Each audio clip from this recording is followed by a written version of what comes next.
But yes, so we have brought you all here today to celebrate, commemorate that Hedgepig Theater Ensemble is officially Expand the Canon. We're not just changing the name, changing the organization. We've been that way for a while, but we're just making it official and telling Woo! everybody, telling the world. So not everybody on this call actually knows each other, or it might just be that I don't know people because I am relatively new to the team. So I do think that we should all introduce ourselves. So I will go first and then I guess tag Emily next up. But my name is Alicia Carroll, pronouns she, her, hers. I am currently abroad, but will be based in New York, and I am the marketing associate here. Emily, over to you. Yay! And I'm so glad that you're all meeting Alicia. Alicia is fabulous and brilliant. And I've been so glad to have her join our team, our merry band. You have all met me. I'm Emily Lyon, she, her, hers. I am the artistic director of Expand the Canon. How funny um, to say that now, but also delightful and right. Um, Yeah. And I am, while normally in New York, I am currently on the West Coast, hanging out with Island Shakespeare Festival on Whidbey. Yeah, I'll pop and it over Expand the to, Canon partner oh, production. yes, our partner production, Anima. Shout out. Nice. Alicia, do you want me to pick the next person or do you want to go in an order? Yes, Okay, gorgeous. popcorn style. Mareka.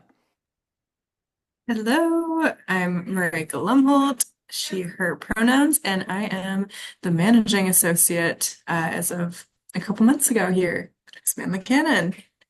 Yay! All right, popcorn, Natalie. Hello, I'm Natalie Kane, she, her pronouns. I'm the research team coordinator for Expand the Canon and reading committee member of several years prior to that, and based in New York and currently in New York. And I will tag in Rhiannon. Hi everyone. My name is Rhiannon Ling, she, her pronouns. I have worn a couple of hats at Expand the Canon, but I'm currently the social media coordinator and I'm a part of the research team. I have also been on the reading committee. Yeah, and I too am based in New York, though I am Midwestern born and bred, if that's of interest to anyone. And I will popcorn to Desiree. Hi, I'm Desiree Baxter. I'm a member of the Expand the Canon research team. Have been a Hedgepig Ensemble member, um, and have been on the reading committee. And I'm based in New York, and I'm wearing my Hedgepig t-shirt. Just some of my Classic. Hedgepig swag. I love it. I love swag. I love swag. I need some. Hi, everyone. I'm Kate Pitt. I use the She series. I'm on the research team. I'm usually in New York. I'm currently in northern Michigan. Gorgeous. For funsies? For funsies and it being 68 degrees, which is awesome. Key. Yes. Love that. Totally. And Tia, perfect timing. Hi everyone, I'm Tia. I'm based in New York. I use she, her pronouns, and I am a researcher with Expand the Canon. Yes.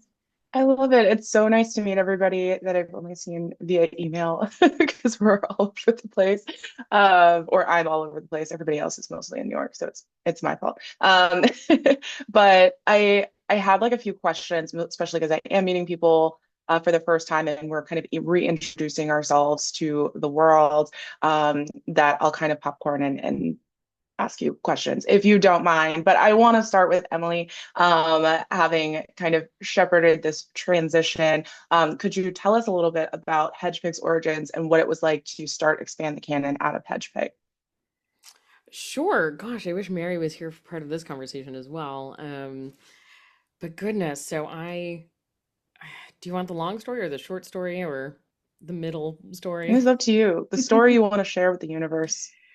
Uh, well, I guess 12 years ago now, I found Hedgepig because they followed me on Twitter, shockingly enough. Um, I and I saw they were interested in doing classics highlighting female leadership and the like femme voices in the classics. And I was absolutely 100% on board for that. And I think that's always been sort of our goal and our mission. And we've been exploring a lot of different ways to do that. Having female leadership um, definitely has been a consistent thread.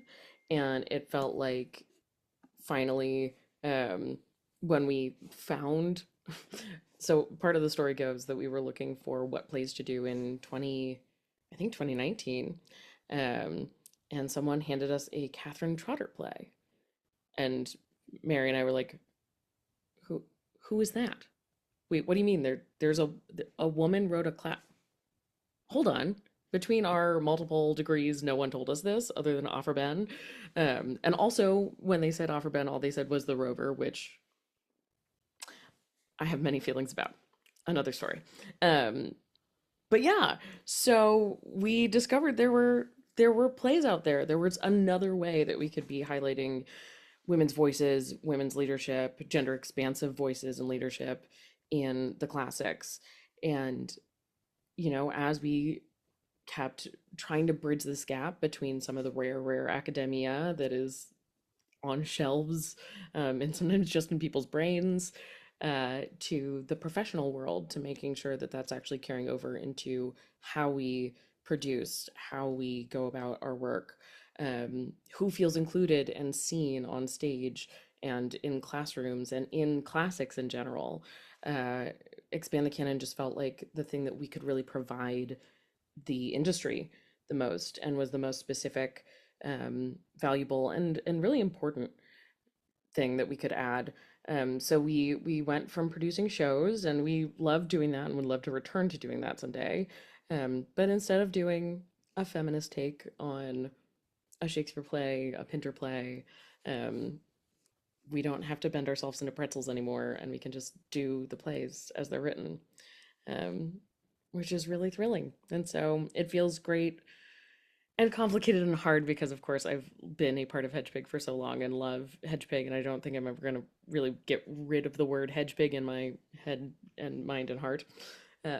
And Expand the Canon is what we do, so it feels like an important clarification for everyone else. Yeah. So now that we're officially Expand the Canon, which I love saying, um, like what can you, I guess, tell people that like what is our focus now? Like we have a brand spanking new mission statement, and we've kind of refocused as an organization since we're not producing for now, and we've committed to expand the canon all day or a day. So how can you describe what we do now as an organization? Um, Gosh, there's so many ways to answer that question. And I'm not sure we've debuted our beautiful new mission statement to this group of people, so we could do that. Um, Yeah, you can debut it if you'd like. okay. Here we go. And I hope, yeah, we'll get your live reactions. Expand the Canon champions women and expansive playwrights whose work should have always been considered classics. For over a decade, our partnerships with theaters, educators, and advocates have established a legacy of storytelling with gender equity at its core. By curating a collection of excellent historic plays, we're building a more inclusive and accurate theatrical canon. TLDR, Yay! we redid Lady Plays. I interrupted it. I was so excited. I messed up I liked the end. yay. No, there's nothing to apologize for. So yeah, our the work of Hedgepig and the work of Expand the Canon are one and the same. We are still going to be researching, highlighting these plays, and as you can see from some of the many brilliant, lovely faces here, researching is becoming a bigger part of our work, which is very exciting. And partnership, making sure that these plays that that maybe exist in a few places can be much more accessible, are starting to be produced, are known throughout the professional world. So that's the goal, that's the work, that's why we're here. And also, frankly, the other thing we do is we like collect really cool people, um, and we just get to hang out with them more. That's sort of the ensemble part, in a way, that lives on. I love that. Yeah, join Expand the Canon, and you actually just get a group of really lovely friends who love theater, which I love. And everybody here has kind of found ETC in different ways. And I love that you're bringing up how research is kind of like the beginning of it all. Like that's how we're able to expand the canon in the first place. So I'd love to talk to some of our researchers. So I think Natalie, Desiree, if whoever feels so moved, could you tell us a little bit about how you came to this work and kind of what your day-to-day is as a researcher at Expand the Canon? Sure. I can sort of start this from the coordinating side, since that is my role on the research team this year. And then any of my lovely researchers who are on this call, of which there are quite a few, feel free to jump in and go into more detail on specific tasks that you've been working on, aspects of it that have been particularly inspiring, any of that. And I will also say, I think the research contingent we have on today happens to be mostly New York based, but we are a very cross-country and international committee when we meet all of us together. Our research team this year is about 12 from all parts of the country, different focuses within theater, some more academic backgrounds, dramaturgical backgrounds, research backgrounds, actors, directors, writers, and we have a couple of researchers up in Canada as well, bringing us some excellent archives that the rest of us are not geographically close to. So yeah, for myself, I'm a classics and new work focused director and dramaturg. Originally found Hedgepig through Expand the Canon, through the podcast, when the podcast was relatively new. Some actors that I had worked with in other capacities were involved and were sharing it. And I think I listened to a couple episodes and thought, oh, good, people are already doing this, so I don't have to start it myself. And it was sort of when I was coming out of pandemic shutdown and being other places and about to move back to New York. So I was very eager to get involved once I was closer to the city, because everything was a little bit more Brooklyn centric at that point in time. And I was moving back to Brooklyn. So I was able to get involved as a reader first and then have gotten more and more involved on the research side. And I'm sure my researchers, I will give you a spot to jump in a minute and give some examples.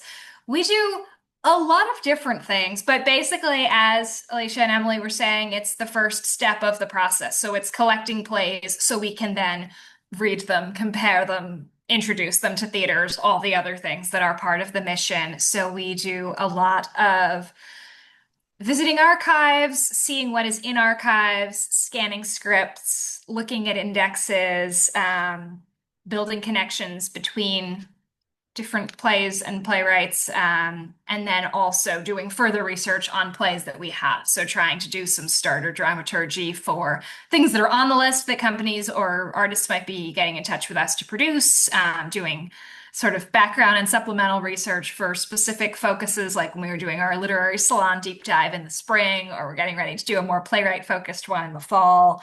So we have various special projects that will go off on and enjoy going down our research rabbit holes. But for the most part, end goal priority is building out our very large, extensive database of playwrights that we've heard of, plays that we've heard of, scripts that we're looking for, just seeing how much we can locate. And I believe we are not quite there yet, but closing in on there being 10,000 titles tracked in that database. Not all things that are currently eligible for the list as it stands, but all things that are related and interconnected, and we are enjoying doing more research on. That's such a staggering number that I kind of just want to call attention to. That is so many plays.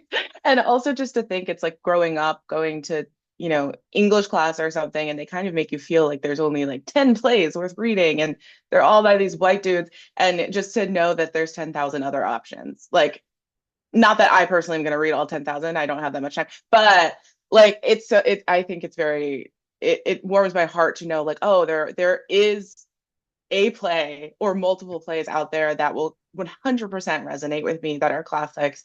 And eventually we will excavate as many of those as we can, as we do this work over and over again.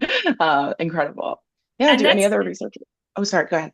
Yeah, no, I was just going to say that's absolutely the goal in having our larger research committee. And when we have our reading committee in full swing, it's an even larger and more diverse group of readers. That's exactly the goal, that we spread out the work of going through the plays and reading the plays so that no one has to feel like they need to sit down and attempt to read all 10,000 plays.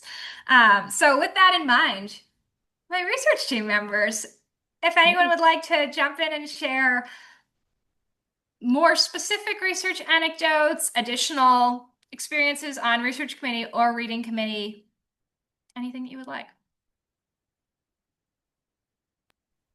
Well, since I just came back from the New York Performing Arts Library, where I scanned about, I guess, 130 pages to scripts, to very long scripts, of works by Elsa Shelley, who is quote unquote a Russian American writer, playwright, but she also was an actor and director in the 1950s and 60s. And we were looking for specific works that were on the list, but of course we get the big box of of folders of her scripts. We open it up and we're like, oh, we don't have this. Oh, we don't have that. So I scanned two that weren't on the list. So we now have two more. We're two more closer to 10,000. But I was really fascinated by her story. Just the fact that, she started out as an actress and then was quite the prolific playwright, evidently wrote some screenplays as well, and had three shows that were on Broadway. So, yeah, so that was that. I got into this as Hedgepig during the pandemic, was like, let's do this thing, and this is something we can do in lockdown. So, that's how I got started. I engaged my husband. He was on the reading committee for a couple of years. So we read and read, and recent rabbit holes have been Native American writers and some Spanish American writers, or Hispano American writers, who write both in English and in Spanish. And so I just keep, plugging away and going wherever, my nose sort of leads me. And it's fun. I'll jump in as well to pull off of what Desiree was just saying at the end there, is that we are a multilingual group in many ways, which is wonderful. We also have some translators on the team. Most recently, James Hyatt translated from French to English. Was it Villedeuce? Someone remind me which one he did. Yeah, Le Favori. Thank you. Which is phenomenal. And the scripts that we have compiled, the nearly 10,000, some of them still have yet to be translated, which is really exciting. But what that means is we really get to dig down into these international writers, as we like to say, and it is true. We have a play from every continent except Antarctica. For me personally, that has looked like earlier this year, as someone who studied German throughout school, I got to dig into this massive database of femme German playwrights. And I think it stretched from the late 1700s to the late 1800s, so about a century stretch. And it was so unbelievably fascinating as someone who has delved into German theater before, to find these people that were, even in their time, known as the mother of German theater or the mother of German comedy, etc. Meanwhile, when we look at German theater from our very westernized patriarchal lens, we're taught like it's Brecht. That's it. That's all there is for German theater. And it was just so wonderful to dive in not only to the language, but also to seeing, no, no, no, these people were just as revolutionary as what we consider 21st century German theater. And they had an international reach, which I just find so wonderful. And speaking on rabbit holes again, one of the things that I really enjoy is finding aspects of these playwrights' worlds I didn't anticipate coming across. Not only just their plays. For instance, I am doing for this upcoming playwright deep dive. I will not tell you what the project is. It is top secret. I'm looking into Susan Glassfell, which, if you know me, you know that the Provincetown players are like my Roman Empire. I love them. I got to dive into some Library of Congress newspapers. And one of my favorite things I found was a feminist poet, Alice Duer Miller, I believe was her full name, that I never heard of before. And she wrote this wonderful satirical article called Are Women People in 1914. It's one of my favorite things I have come across in this research. And it's just such a delight to find clever, innovative writings like that. What was her conclusion? She didn't give you one. It's up to you. We don't know. We don't know the answer. No. I love that.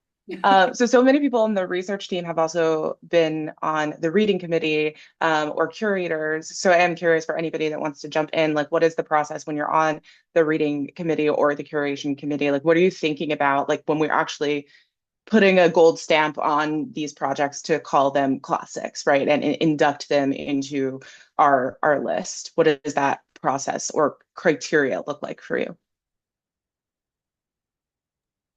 I mean, I can dive in again. That's fine. Tia, jump in, Tia. Yes, Tia, Yeah, Tia and Rhiannon. Hey, yeah, I'll jump in very, very quickly. But I joined as a reader on the reading committee last year in 2024. And I'm an actor first, so I come from the point of view as an actor. So when reading, we did short stories, short plays last year, 1X. And from my point of view, when I was presented with the script, I thought of, is this story being told currently? Is this story providing like a different angle, a different point of view? As an actor, how would it be to, play these characters or have several characters shown in this light? Does it fall into sort of a trap or different tropes that already exist that wouldn't be helpful, if it were seen today? Or is it different, something completely new? Yeah, and what emotions or yeah, what journey is available to actors such as myself if we were to put on this play currently? Yeah. Incredible. Anybody else want to jump in? I just want to say something that we consider to be just as important, I think, as relevance, context, etc. Is it fun to watch? Did you enjoy reading the play? Because if you did not, it probably will not be a classic. Now, of course, there is some subjectivity to that. Not everybody enjoys, Hamlet, but did you enjoy reading it? And I think that is just as important of a question as whose voice is this and how beautifully does their voice come through or how strongly. Yeah, I think that's also important because I think, it's not, of course, we want to get all these plays onto stages and into curriculums, but also into people's libraries. That's kind of my favorite aspect is just, I love trying to get my friends to read plays as literature because I think there are some plays that are excellent on the page that you may never have the chance to see a production of it, but that doesn't mean that it's not worth reading and enjoying. And so, just the pleasure and the enjoyability, is that word? I'm making it one, of the read is really important. And I think it's part of what can promote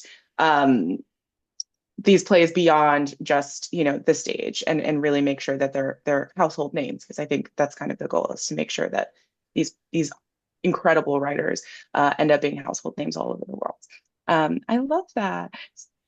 Natalie, you want to jump in? Yeah, building off of something you just said, another aspect of the reading committee years that I have really enjoyed so far, I feel like particularly for the short plays last year, because we all got to read more plays because they were short. So you had a higher chance of reading something or dramaturging for something that did then end up on the list. And going from that journey of reading it on the page, as you were talking about, and sort of discovering it for yourself, starting to do preliminary research on it, and then going to some of our partnership events, we were able to put together and see what theater companies and what other artists were finding in these plays, and what the conversations were that you could then have with other people who were hearing these plays for the first time. Was a really fun aspect of that process, to sort of see what partnerships and collaborations developed once the plays had been read for the first time, and bringing them out to other people. Yeah. One of the great joys of being here at ISF, getting to do these plays actually as full productions, has been audience feedback. And, you were asking about, like, what is it to sort of like gold star these as classics. I think probably my favorite piece of feedback from 2 years ago, when we did Bold Stroke for a Husband, was someone saying, I absolutely love this. I can't believe we didn't know about this play for 250 years. So that was really fun. And I will admit, he is a bit of a biased source, but at the same time, my dad did come to visit, and he saw a designer run of Anima. And now he's not a theater person, he's an economist. So the fact that he came up and was like, this is such a good story, it's totally a classic, like, really meant a lot to me. So yeah, hopefully they become part of people's libraries, but also part of their hearts and their references, and how we build a vocabulary around what a classic is, and what we hold dear in terms of storytelling. Yeah, I love that. Incredible. So I want to quickly, or not quickly, for however long you want to speak, chat with Marika. So we have our staff for Expand the Canon, and we have our lovely readers and researchers and education committee and volunteers in our board. It's like a huge organization. And so, Marika, I know you started as a volunteer and then have kind of been moving up the ranks. So I wanted to know what initially interested you in Expand the Canon, and as you've gotten more involved, how's the experience been for you? Yeah, so I first encountered Expand the Canon in deep COVID. It was like late 2020, and I was just missing theater. I didn't study theater at the time. I was not working in it professionally, so I was merely an avid audience member. And the plays that I was excited about were the plays that I was seeing get produced often. So what excited me were contemporary plays, and to me, the classic theater canon was just Shakespeare, basically, because that's all I knew. So I was excited when I encountered Expand the Canon, because I realized that that is such a false statement, and that is not the classic theater canon. There's so many more voices and playwrights that wrote things that I actually was very interested in and very excited by. And it also showed me that so much of contemporary theater is informed by the voices from the past that we're spotlighting and that we focus on, and what makes it into the classic canon. So I think my eyes were just really open to how much I had been missing. And yes, like you said, I made the transition from volunteer to working on the marketing side of things for a couple of years, and now stepping into a managing associate role. And every year that passes, I'm just so much more excited by all the new titles that we add to our Expand the Canon lists, and how much I've learned and grown in my theater knowledge, and what excites me from a theater perspective. So I'm just thrilled to see it keep growing and definitely why I've stuck around. And I'm excited for the future and how many more playwrights I will get introduced to that my eyes were closed to all this time. I love that. And I also want to highlight that you were an avid audience member at first, because I think that's something that, I guess we haven't mentioned yet. So the list and all of our plays are available. People can subscribe, and for $25 a year, you can read them. You can dig into the database. You can see, I think we have 52 on there, shorts, one acts, full lengths, what have you. And if you are just a person who likes theater, you can also do that. Like, I think sometimes people think, oh, I'm not a director, I don't need to subscribe to Expand the Canon. But just if you're a person who loves theater, like, you can read these plays, even especially before they get produced. We're trying to add new partnerships and get more produced every year, of course. But for example, if you really want to read Amina, but you're not in Whidbey Island and you can't go to the production, you can also subscribe and access the plays that we're curating for everybody. So, but I love the journey of, avid audience member to somebody who is involved, right? Because this is, it's a mission, it's a movement. We're going to need so many more people than just the people on our team to accomplish this. Which brings me to just the future of Expand the Canon. I'm curious what people's dreams are for the organization. I'll start with actually, we'll end with Emily on this one. I think if anybody has, whether it's next year, 5 years from now, 30 years from now, 100 years from now, what are your dreams for ETC or ETC's impact on the theater industry? This is a big question, so you can think about it. I can sort of start off because it's the rabbit holes. It's the rabbit holes that are interesting. And I think that's going to be ETC's legacy, is that particularly when I was reading or in these plays by Native American women, first of all, their concept of theater is mind expanding to begin with, because it doesn't follow our typical classic canon. And then the same thing when I started looking at other sort of indigenous peoples' theater traditions, and remembering that our culture has a very long theater tradition, and so do these other cultures. So one way that this could, another branch of this could be like, how do we advocate for theater that doesn't fit our Western classic theater mold? That's we've already, cracked the egg on this, just by saying, oh, it's not just men, so there's that. I think, and just rediscovering a lot of the language. And, when we were talking about the fact that just reading plays as literature, there used to be something, I think they changed their name, but they died just before the pandemic. There used to be something called fireside theater. And for those of us who lived in the hinterlands, there was the Fireside Theater Book Club. And you could subscribe, and you got a play script every month. And for many people who didn't live in places that had thriving theaters, this was the way you knew the latest plays and everything. So I think that's another thing, is is there a women's fireside theater book club? There are just so many possibilities.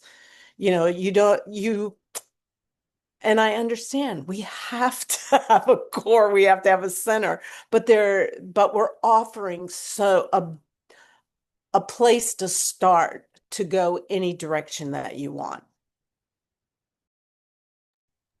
I think for me, what I have really enjoyed seeing as sort of legacy of my involvement in Expand the Canon so far, and hope that it's like a microcosm that the same thing will happen to the many, many other people and artists and audience members that we have involved as researchers, as readers, as audience members, as people live streaming things from other locations, listening to the podcast. Um, from my own experience so far, learning about these plays and playwrights from ETC, I have been able to incorporate some of those, so far not full plays, but pieces of plays, monologues, characters, into some pieces that I have adapted and directed, and been able to introduce actors to some of those characters and playwrights and titles, and introduce audiences to some of those characters and playwrights and titles. And, very small French productions, houses of 30 people, but sort of already that butterfly effect of most of the people who are hearing this language each time. This is a classical speech that they have not heard before. This is a playwright's voice that they have not heard before. And that's just always really inspiring to me of, okay, if that's one person on this committee introducing how many other people to some of these plays and playwrights, if everyone that has been touched by Expand the Canon in some way is also doing that, it can start to be a really, really large impact. Yeah. When I think about the legacy of Expand the Canon, where I want us to continue, I keep coming back to the term education. And I don't mean that necessarily just in terms of academics, though, of course, I would love to get all of these plays into syllabi across the nation, across the world, frankly. But let's just start with America for now, because she's big. Um, but I'm thinking more so in the way that, sort of like what Desiree was saying, bringing these folks' stories to places where they may never have been heard before. I grew up in an area that was predominantly white, German, etc. Um, and when I say predominantly, I mean probably 99.8% at least. And stories from the indigenous tribes of the area were never told. We didn't get to hear stories from Black playwrights, really. Occasionally an August Wilson, maybe. I mean, God forbid, forget about hearing from a woman's voice. That has only begun to, in the realm of new works, begun to be a thing in a lot of these more, not even suburban, more rural areas, probably. So because all they're hearing when it comes to classic language is, Shakespeare, Ibsen, Chekhov, they're going to see a very limited point of view, and a very limiting worldview is what they will receive, as opposed to seeing not only what they could be and what they could become, but also what everybody else could become, their potential. So I think that is what ETC is building to leave behind and to continue to leave behind. Yeah, and also just to give a sort of a fun little story to Natalie's point, because I have been fortunate enough to be in one of these fringe productions. They're such gifts to actors. I mean, I think of Leonora from Valor Agravio y Mujer, who has some killer monologues. My goodness, why are we not teaching those? But seeing the folks in the audience, I had friends who came up to me and said, wow, I want to use that. I want to use that now. Or, wow, I really wish I had been taught this. And keeping on that train of thought, a few months ago, I went and saw a new work from a friend. One of the actors had played Leonore in a Valor Gravio y Mujer production. And we got to have a nice little connection, camaraderie moment. We're both tall women, so we were like, "Yep, that's where we're at. We're the warrior gals." That was brilliant, and I've heard from so many folks already who read these works or who have been able to study them in classrooms from ETC, incredible, who have told me it's one of the best scene studies I've ever done, or I never thought about it this way. Um, yeah, so education is my sort of buzzword as to where I would love ETC to go. Yeah. I echo that. I think my dream is for because I'm usually the odd one out in theater spaces because I didn't go to school for theater. Like I grew up doing theater my whole life, but I didn't study it in college. So most of my knowledge of theater and classics is all from like literature class. And even having done like AP literature where they theoretically are supposed to give you more challenging or more unique books to or things to read. They did not. And I think, for people listening to this and not looking at my face, I'm a Black woman. And I think I only read Raising the Sun. I think that's the only one. Like we didn't even touch August Wilson, which is kind of crazy in my opinion. But it's, we didn't do anything beyond A Raisin in the Sun. And I also think I read it twice. I think I did it in like freshman year and then we did it again. I was like, again? Why? I mean, it's a great play, but also like there are other options. And I know that there are so many people, and even just from our theater clubs in school, there are so many students that don't get involved if they don't feel like there's a role for them. So it wasn't until our school musical was like Hairspray or something that non-white people joined our theater club. And so I think that's true in the classroom too. It's like if you don't see yourself in it, why would you be interested in it? Why, if it doesn't feel like there's a place for you in classic literature, why would you explore it, right? And so just letting people from a very young age know that their stories are already out there, and giving them permission or letting them give themselves permission to explore, I think is really powerful because that could really shape the whole trajectory of a person's life. So that's really important to me. And my more cosmetic, like frilly dream is for us to have a library reading room. Because you know how like Shakespeare has like monuments to him all over the place. You can go anywhere and there's like a Shakespeare library, there's a Shakespeare theater, I love him, he's a homie. But like I would love for us to have an Expand the Canon library with like a cute reading room where people could have some wine and drink and like read some plays and like have like, you know, drag queens can come read or to kids. I don't know. But like I just think it would be very nice. And I love spaces where people can gather about things that they care about. And I do think that this is such an important uh, it's an important mission, but it's an important like category of literature and theater, and to isolate and have its own place of honor and veneration, in my opinion. And so I would love that. And I can be the programming director. I volunteer. So if anybody wants to fund said project, give us a call. But okay. And then last but not least, Emily, what is your dream for ETC artistic director? Although I'd also be if Tia and Kate are still on and want to add Yes. anything, no pressure. Just wanted to make space for you. I see you, even if I don't see you physically now. Yeah, I 100% agree with what everybody said, especially just expanding ETC's reach, especially to include, um more colleges. I come from a BFA program where, we studied the same classical playwrights every year, and really no one new was introduced, or you end up leaving with like the same, five characters or monologues or uh yeah, plays that everybody else in their own BFA programs graduate with. So I think if I was exposed to a list like this earlier on in my career, um, my point of view and my own skill set would have been expanded. Yeah.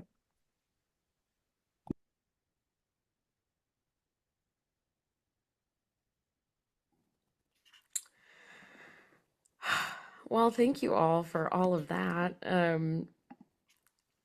Definitely, it's really reassuring because I think a number of the things that you've said that have been the impact so far were our goals from the jump. And of course, the goal and the hope is to continue building this and having more of an impact and making sure more people know the name Expand the Canon, but also the content and the intention and why it's there, and that there is a role for anyone in classics and a voice of almost anyone in classics. And I actually am totally on board, Alicia. It's so funny that you say that because I one of my dreams and goals is I would love for us to have a physical theater in New York City with a reading room, with a library. Um, and I mean, part of it, right, is the goal is that no one ever has to do this work again.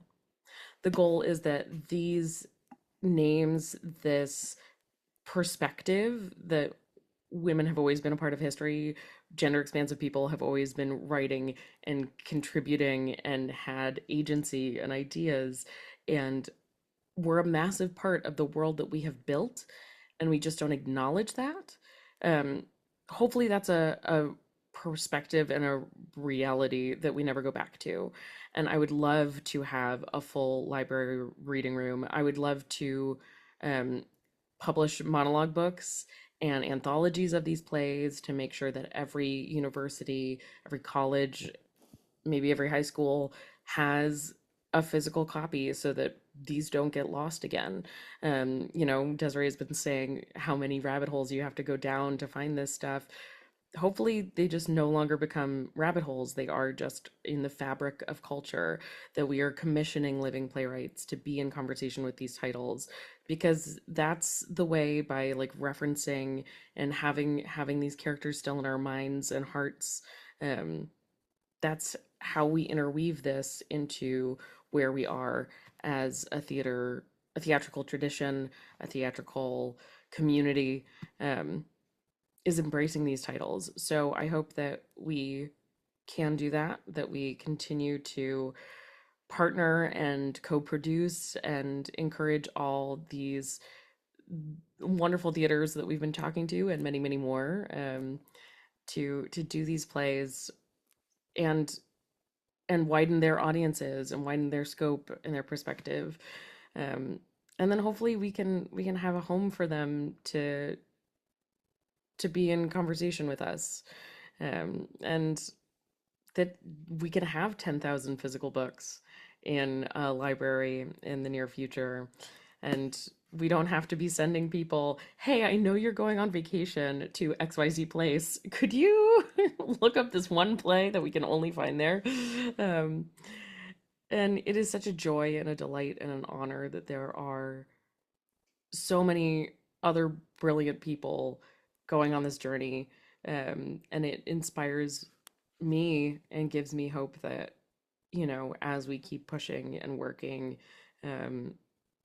that really could be the future. Is the canon has been expanded, and like I can just sit back on the beach and have a drink and be like, great, yeah, I'm gonna reference Hannah Cowley and you're gonna get it. So that's my dream, being in any country making stupid jokes about dead lady playwrights, and they are well received. I think that's anybody's dream. Any niche humorist's dream is to just say something and people understand what they're saying. Incredible. I think that's a lovely place to wrap this up. At least the podcast portion, the party can continue. But I just want to thank everybody for coming and for sharing and kind of helping Just us reintroduce one last ourselves. thing. I'm Oh, sorry. yeah. I cannot say enough for the podcast. That those are treasures. And I know they're a lot of work, and I know that it's not easy, but I think they're invaluable. And I hope that, in all this wanting to go in every direction, that we don't lose that, because I think they're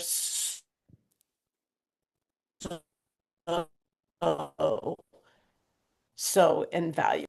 I agree. Plug for the podcast. Everybody listen. Yeah, I wanted to thank everybody for coming and helping us record this so that podcast listeners can be reintroduced to us, and so that we can share it with far and wide with whomever cares to listen. And just to kind of be able to, I think officially start a new chapter of Expand the Canon, and just kind of keep doing the work that we've been doing. And I know, because I was like moderating, I didn't really say anything about myself, but I'm just very happy to be a part of this team, because I'm the newbie here. But I'm very, very thankful to be in community with such lovely people who are focused on doing such incredible work.